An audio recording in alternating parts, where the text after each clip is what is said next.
Ladies and gentlemen, it is an amazing honor for me to bring to you someone who absolutely shows what it's all about when it comes to being a creative, being a believer, and finding a way to do all these things and be a fulfilled musicpreneur. I am so glad to bring to you. I just froze. Ebi Oginni. I know I was about to say I froze. I always do that. I'm gonna do it one more time.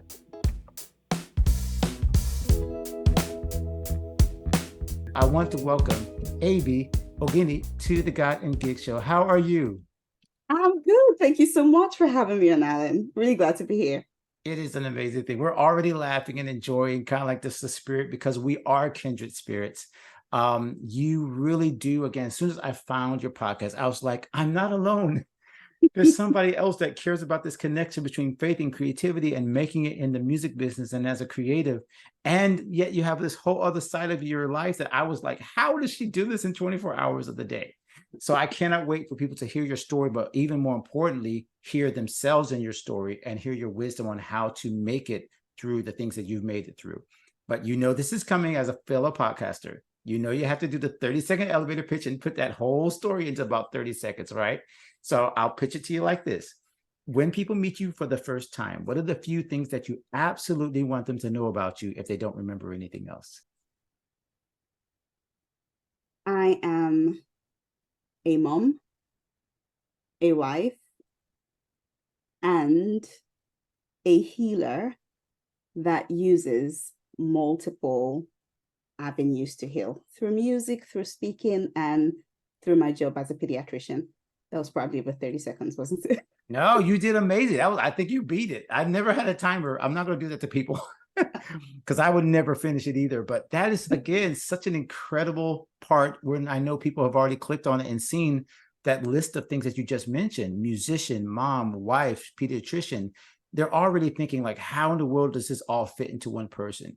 But I want to ask you first, because it's obviously started your healing and your heart for both helping people through music and the arts and now coaching.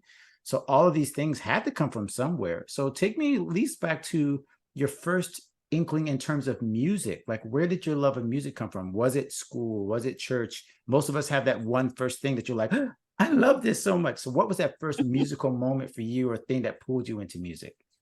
It was home. It was family. Yeah, I come from a family of singers. From my dad right down to my little sister. Well, she's not really she's not little anymore, but I still call her my baby sister. She's now over 30 years old, so she's definitely not little anymore. No, I have the same thing. We're grown now, but I still got there first. I'm an older sibling too. She even went on the Nigerian Idols and came forth in it, things like that. You know, music was such a huge part of our lives, and it came from my dad because he loved it. He will put integrity music. Absolutely. He will put it on and we will literally watch and dance to it every night when we had devotion. It was a family culture to like just go from song to song, and we will harmonize without even thinking that we were harmonizing. Like, it just came naturally to us. So yeah, my love of music definitely came from home.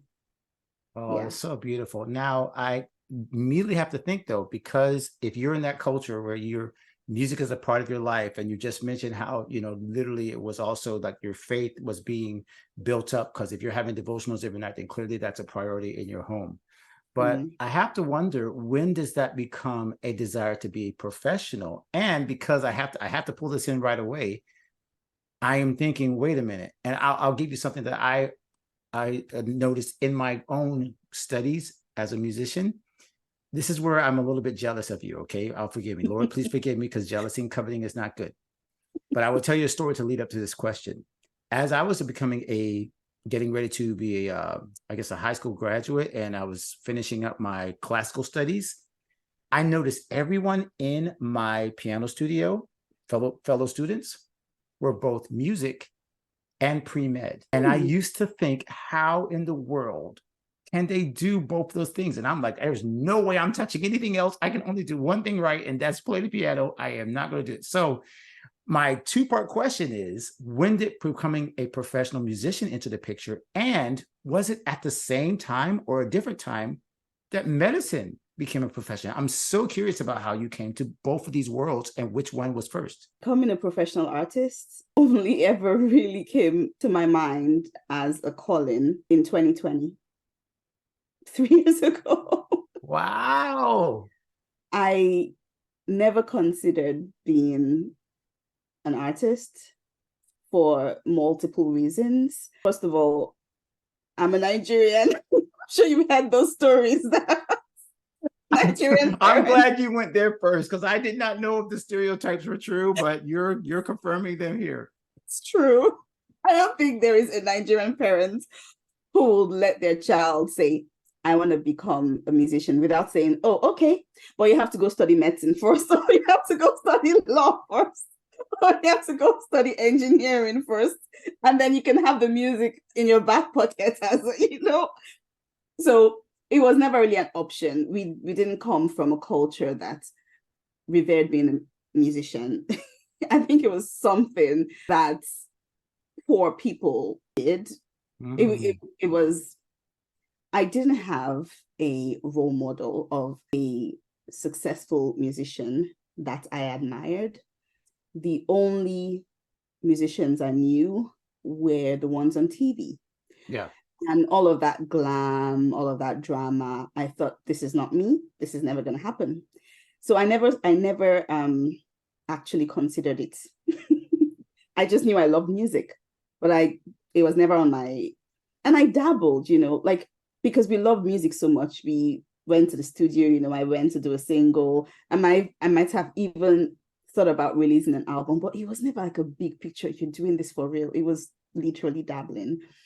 And then, in fact, people asked me over and over again, oh, aren't you going to release an album? You're really good. And I'm like, I'm in med school, right? How's that going to work? And I firmly believed that because you have an amazing voice does not mean you're called to be an artist. I told people that over and over, which is now the opposite of what I'm saying, because people that are gifted in music, I'm like, why do you think God gave you that gift? Right? Yeah. But there's a balance of it. Like you just said, I think there's a humility in what you're saying.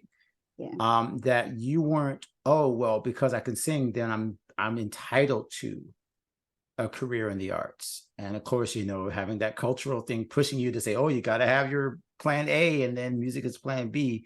But I totally understand. But I love how you had to walk this out, especially coming to it later, because I feel that your story, again, mirrors many other people who have had to say, wait, if God gave me this gift, I'm able to be a singer, a dancer, a creative, but yet I'm also very responsible to this other calling, which is my full-time 9 to 5, or not even 10 to 10, like, job. Yeah, absolutely. That takes so much of your life. So tell me, please, how have you, and then of course, I'm always thinking about the person that's listening, how have you found the strength to say, this is worth pursuing, even if it's hard? It's worth it to pursue music to a fuller degree, even when you have this responsibility, because someone else is listening and thinking that, no, it's not worth it because this other thing is so much of my life. Absolutely. Oh, that's so good. So let me start by saying I have a book coming out next month on this very thing, because it's been a journey. It really has. It's been a journey that, even in 2020, when I felt God was saying, okay, Ebi, you need to do this professionally, I still had no idea what God was calling me into. It was literally just, okay, you need to release music professionally. But the more I go, it's like, God is revealing more and more of the plan he has, So it's been an amazing journey, and it's not been easy. It's been a huge faith walk, but it all started by this epiphany, this calling that you feel you need to feel called, because if you don't feel that God is calling you to this, you're gonna quit, I mean, think about it.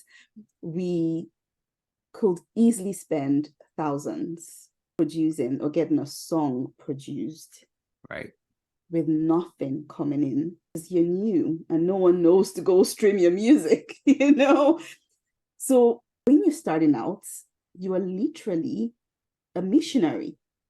You are. But the difference is that when people are like, oh, please pray for brother so and so who is in Africa, pray for, he's a missionary, pray for him and send funds to him if you can. No one says that about you. Yes, that's No one true. says that. There's no GoFundMe for artists. You're exactly right. You're on your own. You have to convince people that you are investing all of this money and no one is paying you. Some people think Spotify pay you or YouTube. Some people don't think so. I mean, I've seen some of the things where they post the millions of streams they've had and then a check for like $30. It's the thing has changed, and I love that you mentioned that, because this allows me a chance to mention and ask you about how you did find a way to practically fund this, and not just fund it, but to really look at it in terms of, I'm not just going to release music and pray, right? Just say, God, please bless it. But I'm going to create avenues of income around what I do, whether it be coaching, whether it be helping other musicians, whether it be, because there's lots of different ways to do this, right? But clearly the one way you can't do it is, post and pray. You can't just put a song out and when people don't pay attention and they don't like it on Instagram, you're like, oh, God doesn't really want me to be an artist. Yeah. Because you're and you quit. That's not the way it works. That's not the way it works. So tell somebody that's listening right now, just a couple of practical things you did to get over that. Okay, like, I'm by myself. So what were some practical things that you did, and maybe that you also help your clients do? Yeah. So the fact that I knew God was calling me into this, I knew I had to get educated, because I did not know anything about the music industry at all. I knew how to sing. I dabbled in songwriting, but I didn't even think that my songs would measure up to industry standards. So the first thing that I did was to get help, because I had no clue where to start. I just knew that I had a calling and I was doing this. That's all I knew. And the way it all happened actually was a setup. Like, God set me up. He really did. He really did. Because during the pandemic, everyone was going online and, going back to their loves and to their, hobbies, True. And for me, it was music. So my sister invited me along to a Stevie Mackey voice training. You know him? Yeah. Yes, so it was fun. We did it together. She was in Nigeria. I was here in the UK. And we did it. We had fun. It was literally just fun, going back to our love of music. Because we got to, he will give assignments and we will sing songs and put the videos in the group. And, it was just fun. And then next, it was a music coach called Brad Goldemon, who ran a Facebook ad saying, I'm having a 7-day challenge for aspiring Christian artists, songwriters, worship leaders, just to grow in their, in their artistry. And, and he invited worship leaders, that were well known. And I was like, oh, this sounds fun. So I invited my sister again and we went.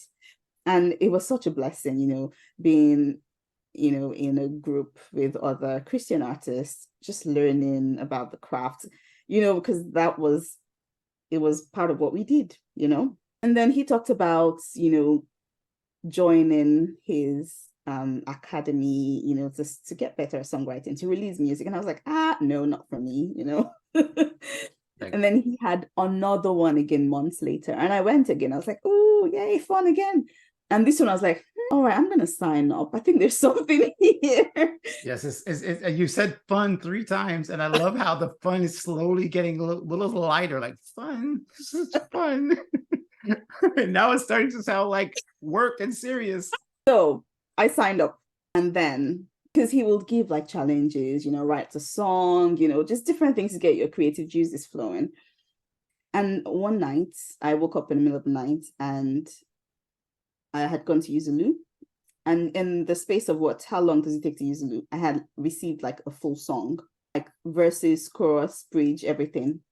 And I was excited. I was like, wow, this is amazing, Then I went back to bed and I was like, no, I'm going to forget it. So I got back out of bed, went to the loo and whispered sang the song into my phone. I was still really excited. And all of a sudden I was like, because I was like, oh, I need to share it. I'm going to share it with people. I'm like, wait, who am I going to share it with? Who even knows I'm doing this? And then slowly it was like the curtain was being pulled. And I was like, wait, I think I'm meant to share it with the world. I think this isn't for me. And that was it. That was literally it. Just went to bed, woke up the next morning. I told my husband, I think I'm going to start releasing music. And he's like, finally. And I was like, wait, what? And he was like, I've been wondering when you were going to see that you were meant to be doing this. And that was the reaction I got from people when I told them. Wow. It was actually mind blowing. It was actually really interesting. But then I realized, okay, I need help. So I first of all, in the group, started to ask people, okay, so how do you do this? I started to actually pay attention to the trainings, Yes. And then when I thought, okay, I need one-on-one help because I'm doing this for real, then I got a songwriting mentor. His name is Stephen, the Worship Coalition. He's great. So I worked with him for 6 months. I sent him songs. He'll send me reviews that were amazing. So I got better till I got confident about my songwriting. And then I remember asking him, so now that I have enough songs for the album, when I release the album, should I just go around with soundtracks, And he literally laughed. He was like, no, Ebi, you need a band or, when you play yourself, And I was like, wait, this is getting real. You need a band. And then even then I was still like, okay, so when I get the band, then what next? And then I realized, okay, my 6 months with the songwriting coach has come to an end. I need a music business coach, and I got another coach. Wow. And that is how I've been able to do all of this, just knowing that I needed help. That is so I got music business coach who said, okay, Ebi, to succeed in the industry, you have to monetize your music. So the first thing that I ever did with that man was to run a crowdfunding campaign. And I was like, Andy, how am I going to run a crowdfunding campaign when people don't even know I'm an artist? He's like, well, this is the best time to do it because you're going to announce, guys, I'm doing this. I'm stepping out in faith. I'm feeling called to release music. And you told them why? Because there's a lot of hopelessness around. I'm working on an album called Hope, filled with songs that are going to bring hope. Would you help me out? And he has a website. He has a course that teaches you step by step exactly how to build your page, what sort of ideas of products to put as rewards, exactly what to do step by step.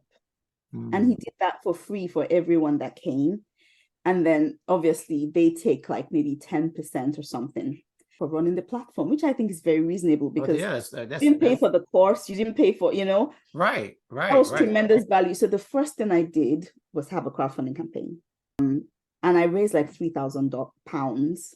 And that got me going because not only did I have more funds, because I could have said, oh, well, lots of people, we want to be able to fund what we're doing. This is our business. This is us. We want to be able to save to do it. But what you don't realize is that you're missing out on an opportunity to start building a community around you. Because everyone that gives to your crowdfunding campaign, no matter how small, guess what they're doing? They're waiting for the music. Yep. You're building a community already. Everyone that gave, guess where they were? They went straight to my email lists. There's so much you're doing. It's not just about asking people for money. The fact that you're already putting yourself out there to let people know you're an artist is one already. It's true. It's true. That's the win. So much. Look for people that have done this and ask them how. The amount of times, because I didn't know how, So he's like, you need to monetize. You need to think about different products. And he tells you there are 5 kinds of products.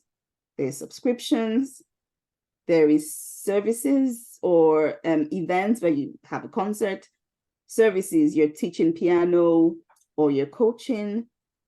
There's products like your ebooks, he breaks it down and you literally have a list of options. And at this time, how many coaches did I have already? I had the academy, I had the songwriting mentor, I had the music business coach, I was already building a lot of knowledge. I was like, you know what? I like talking to people. I think I'm going to try out coaching. It was as easy as that. I'm learning so much that I'm going to just teach other people what I'm learning. Yes. Yes. It was a really easy choice for me, because I'm like, I'm going to keep learning. I might as well monetize the learning that I'm doing.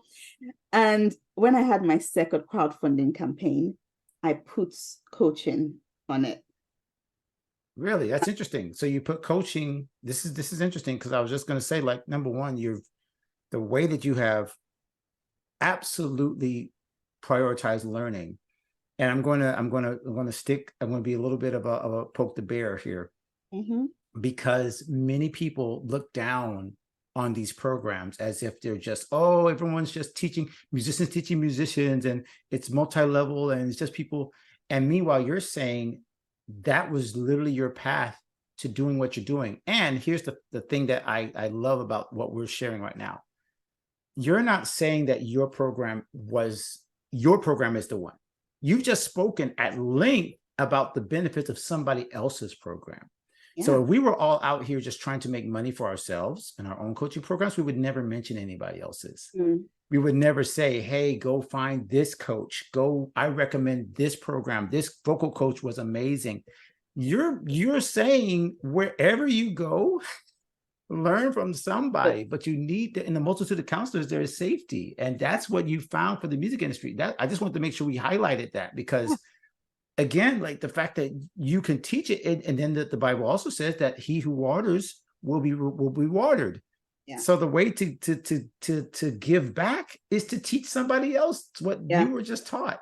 So it's so beautiful. I just wanted to make sure I pointed that out, because I think some people look down on all the classes and the mentorship as if people are trying to get something for themselves, when they're just trying to really. You said that program was free, the one that did the Kickstart, the crowdfunding. Yeah, so that's crazy. So and what he oh my God, he's amazing. When you actually start learning from these people, you start realizing how amazing business is and how easy it can be, because you know what he does?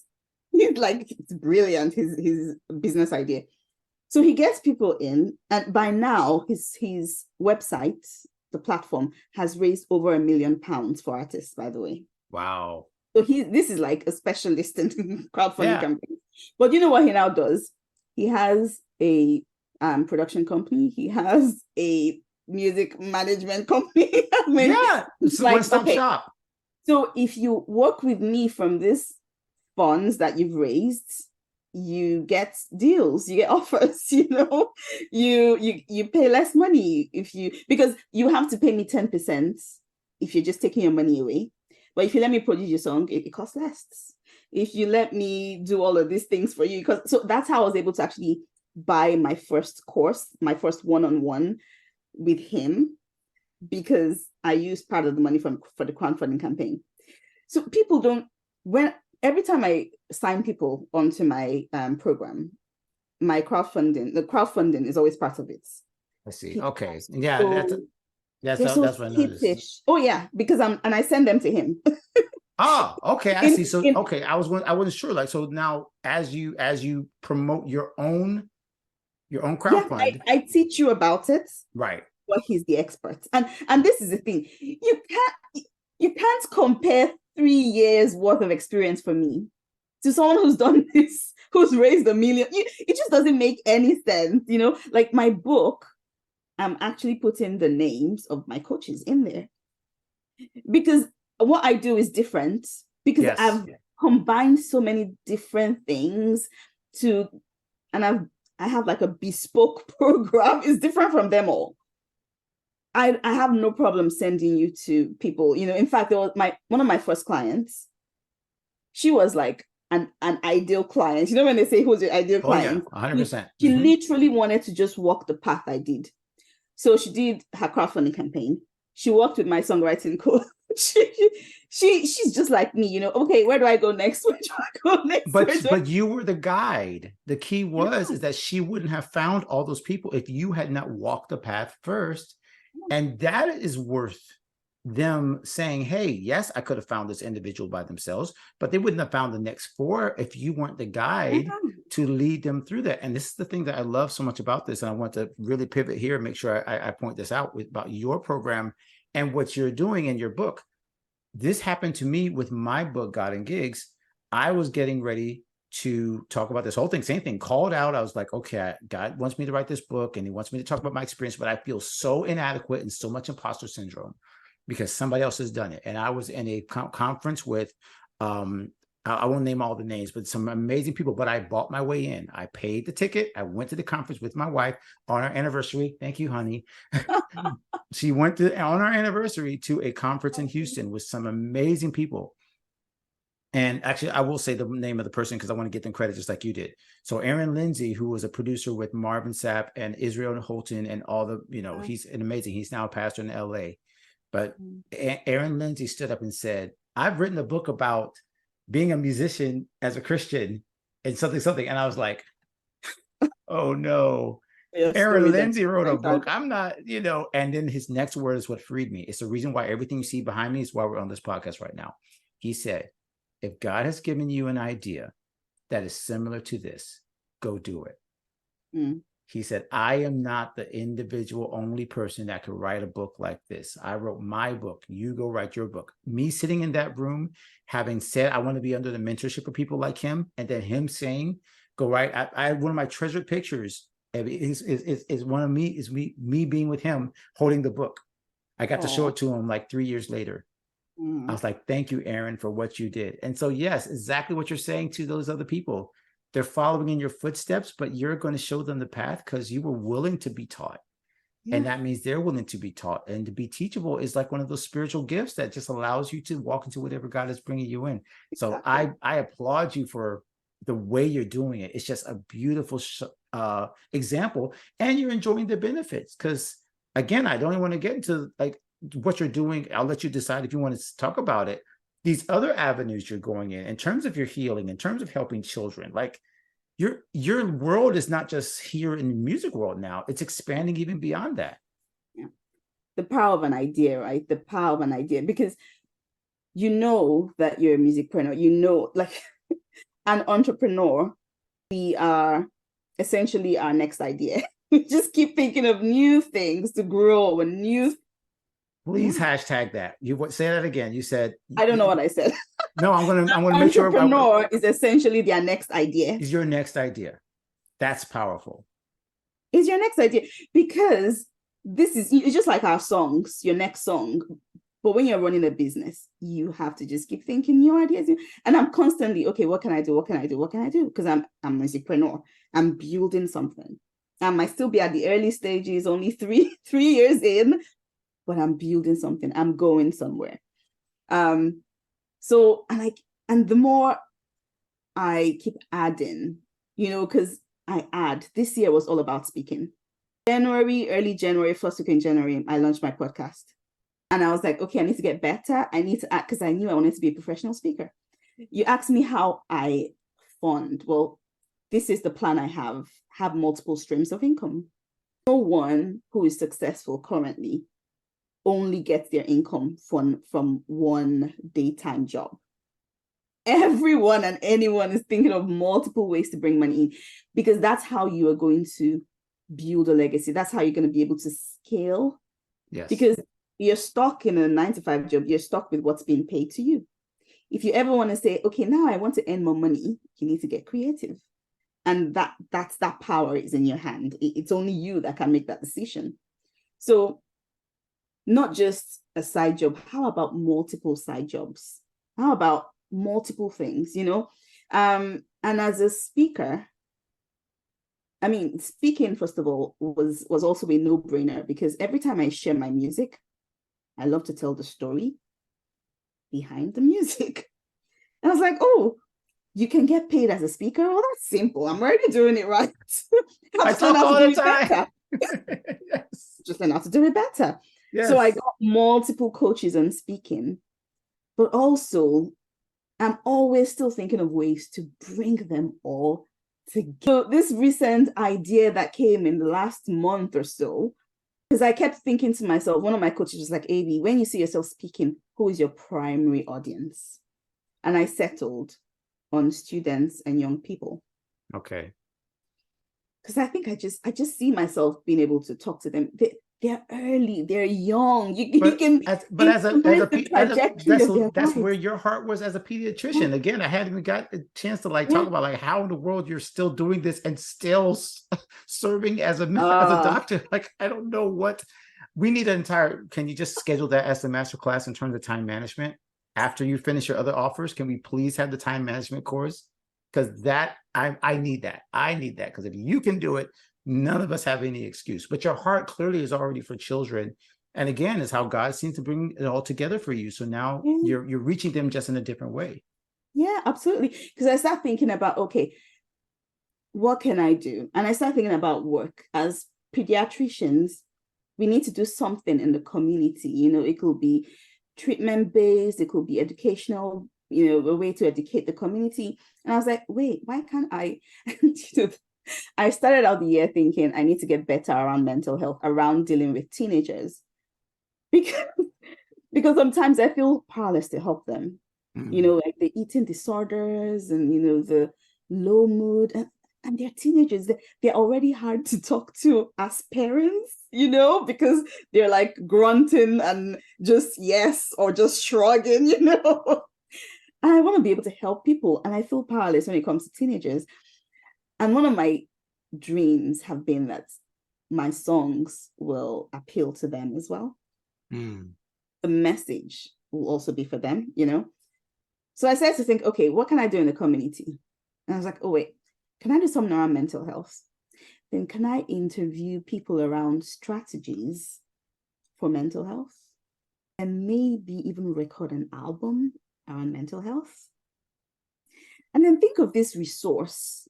Think of this resource to help the community. If you're making waves and having good publicity around it, you might be able to get speaking gigs in colleges, in secondary schools. You might be able to, that's a really good segue for your speaking business, right? Absolutely. And maybe even because everyone knows that mental health is such a huge issue currently, maybe you can get people behind you for even a crowdfunding campaign. I mean, who's not going to want to say, oh, I want to get behind that. That's an amazing idea. Every time I talk about the idea, everyone's like, oh my goodness, that's amazing. Yes, well, yes. A crowdfunding campaign around it. I love to see the way you just led yourself to that same path is what now someone's listening and watching is going to say, wait a minute. Everything, again, God wastes nothing. All the gifts that God gave you, put inside you. Mine, it was exactly like you're saying, but it was showing up and creating God in gigs. And all of a sudden my pastor's saying, oh, by the way, you're doing a podcast. Guess what? We're going to do a podcast in our church too. And now my part-time job as a minister of music or worship musician became a full-time job as a podcast producer. Right. And so I never expected God in gigs to influence this other part of my life. I thought there were two separate things. All of a sudden, God's like, nope, they all fit together. And the same way you just said with what you're doing, somebody needs to listen and hear that and say, wait a minute. Instead of trying to reinvent the wheel, I love what you said about entrepreneurship. It's just your next idea. What's the next logical step?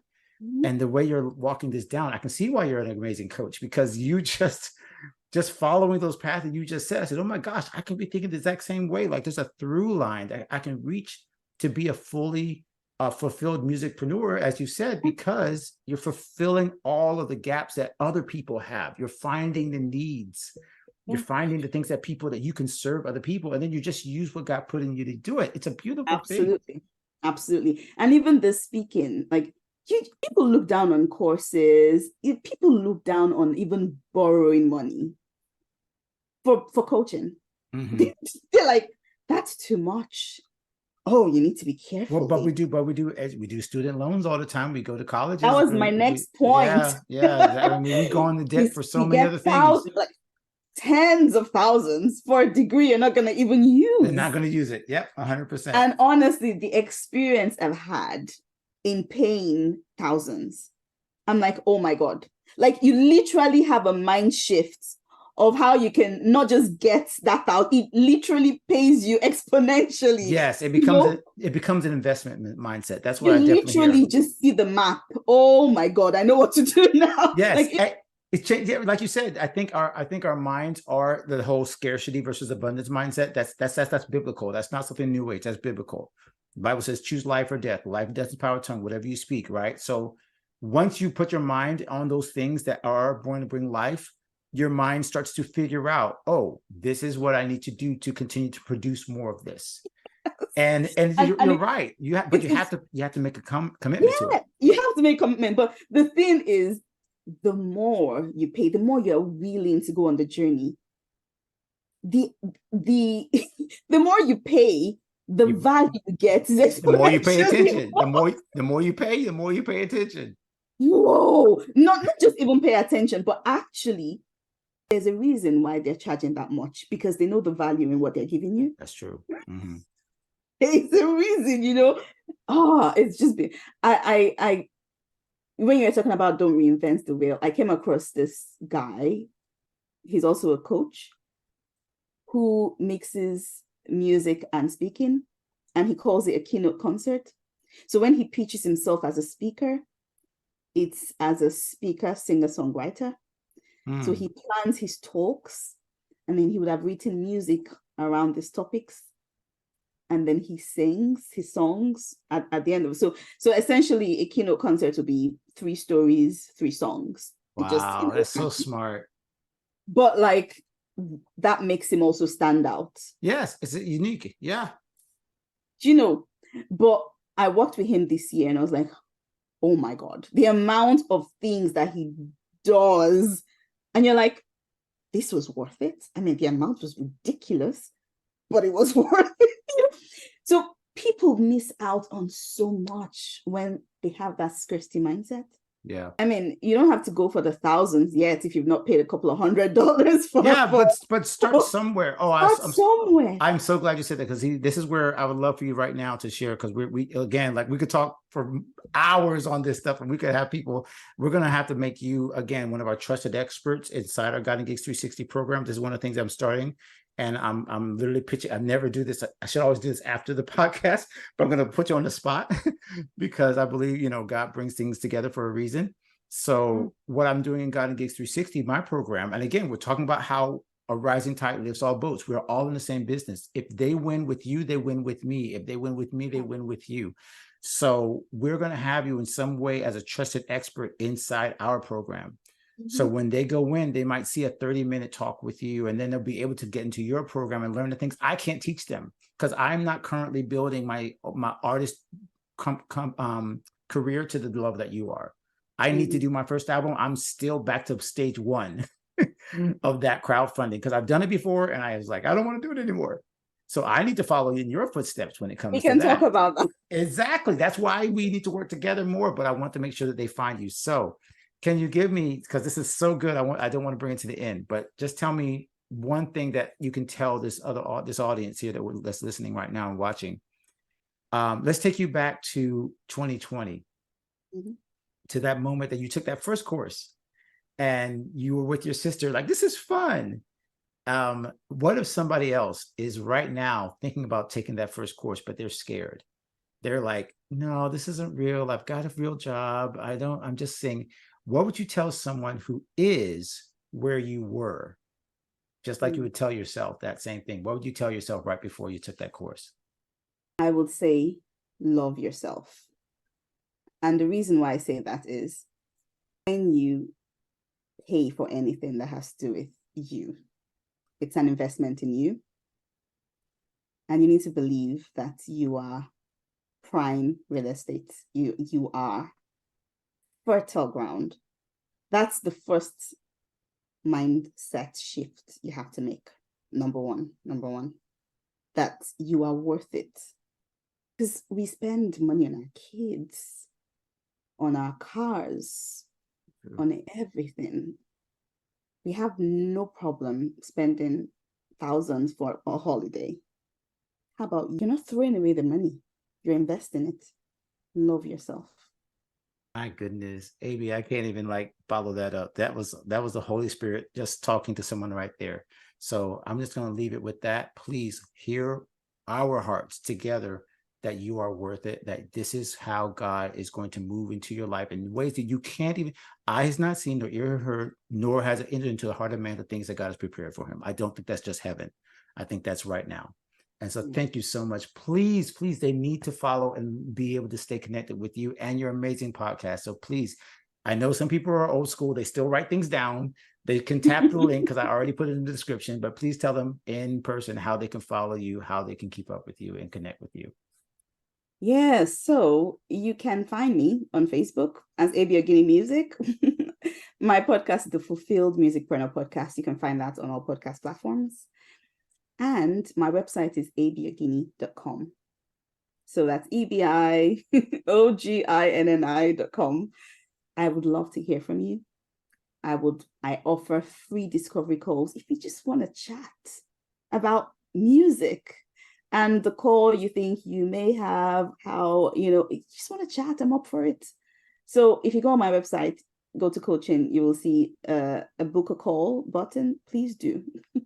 I could not recommend it more. I'll be one of those people getting those calls, but I'm going to pick your brain and continue to connect with you as much as possible because this is what God has really put in your heart. I'm so inspired by talking with you, and I appreciate you so much giving God Geeks a chance to enter into your world as well. God bless you, my sister. Can't wait to do this again. Thank you so much for having me. I really loved the conversation. You're such an amazing host. Oh, thank you. Thank you so much. It's my pleasure. My friend, thank you for watching this episode. If that blessed you, you got to make sure that you stay connected with this community and this channel so that you can get more where that came from. We're sharing great interviews, tactics, strategies, mindsets, lifestyle choices. Everything is going to help you become a totally confident creative. And don't miss an episode of the God Gig Show. If you are staying connected to our channel, you'll be able to find us anytime we release new episodes. And you can check out some of our archives of almost 200 episodes now that we've shared over the last few years. Make sure you check out one of the suggestions right now because it's probably perfect for you to continue to develop as a creative. And continue to stay connected with us because we're here to help you become the creative that God created you to be. We'll see you in the next episode.